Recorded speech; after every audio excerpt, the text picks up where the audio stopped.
So best practices for buyers in the mortgage process and the home buying process.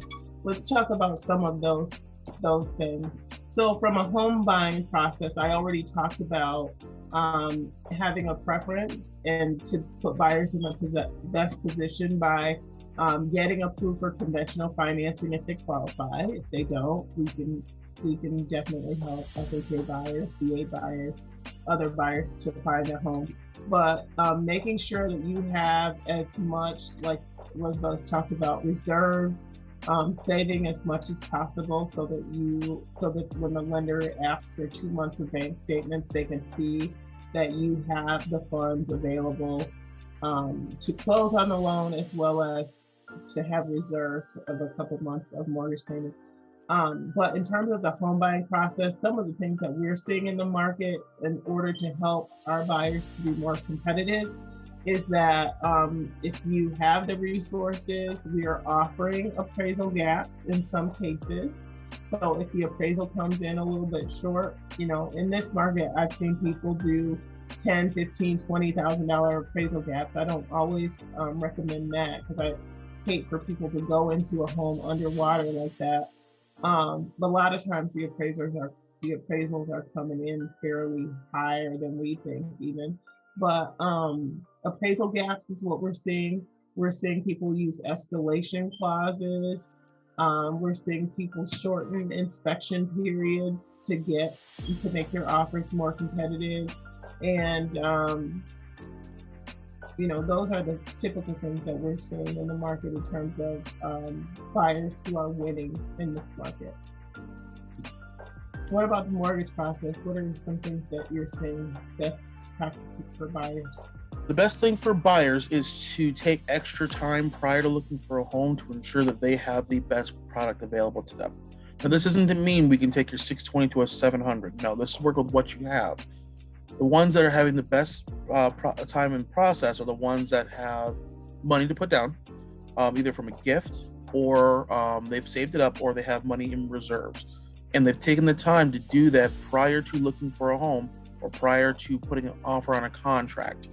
What this does is avoids any sort of mid-process shenanigans where your gifter doesn't have the money or didn't give it to you properly or didn't tell you how they were going to give it to you, which throws a wrench in your lending process, or just having the money available so you don't have to worry about that.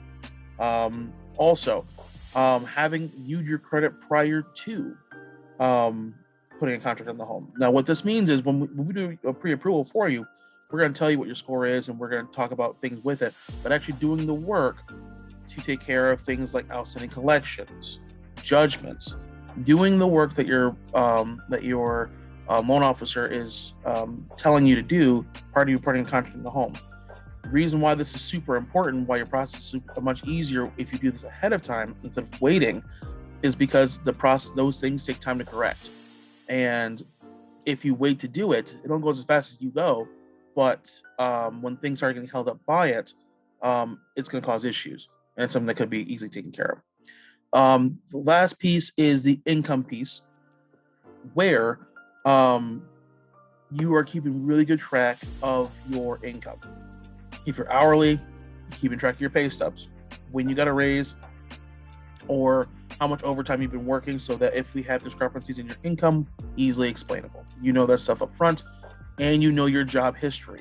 You know when you left the job, you know who we can contact to verify the employment, so that doesn't cause any issues. Because the more that we look into it and the more that you're giving us inconsistent information, the more we have to continue to follow up behind you, and that takes time.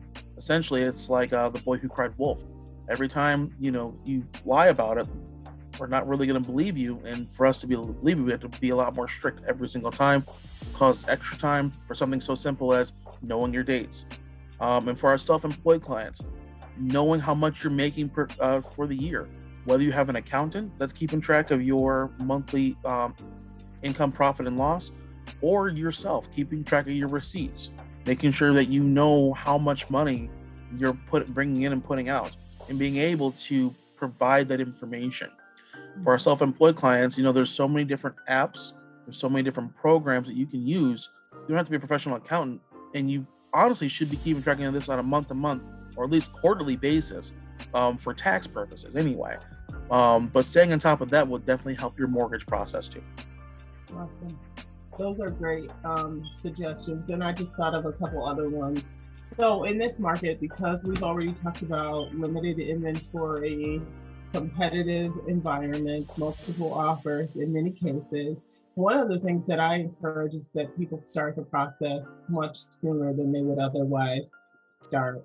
This year we saw people, it takes 3 months to a year in some cases for people to find a home and successfully bid on a home.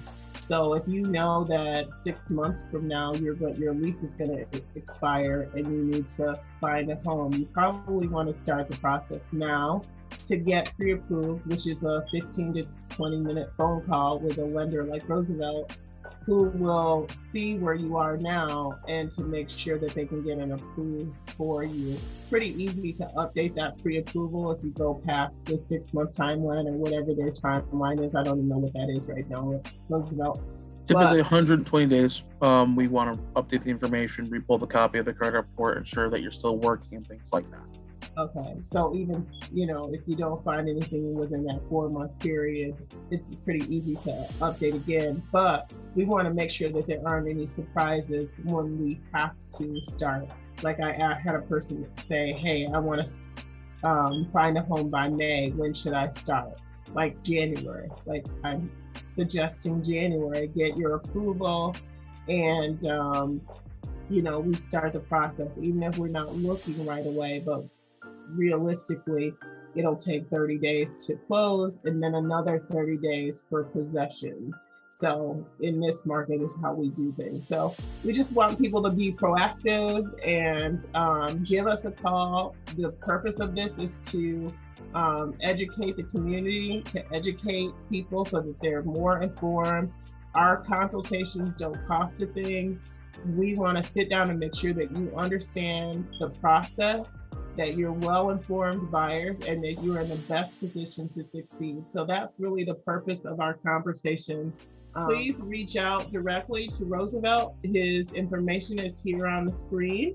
Again, our consultations are no charge. We're just here to help to build legacies of wealth in our communities.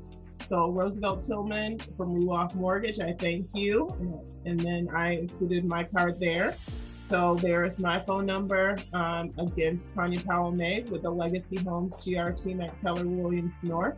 And we thank you for taking the time to watch our video and to spend some time with us today. Thank you again, Tanya, for having me on. Thank you, LegacyHomes team. And again, if you guys have questions about mortgage and real estate, reach out to either of us. We'd be happy to help. Thank you again for taking the time to watch.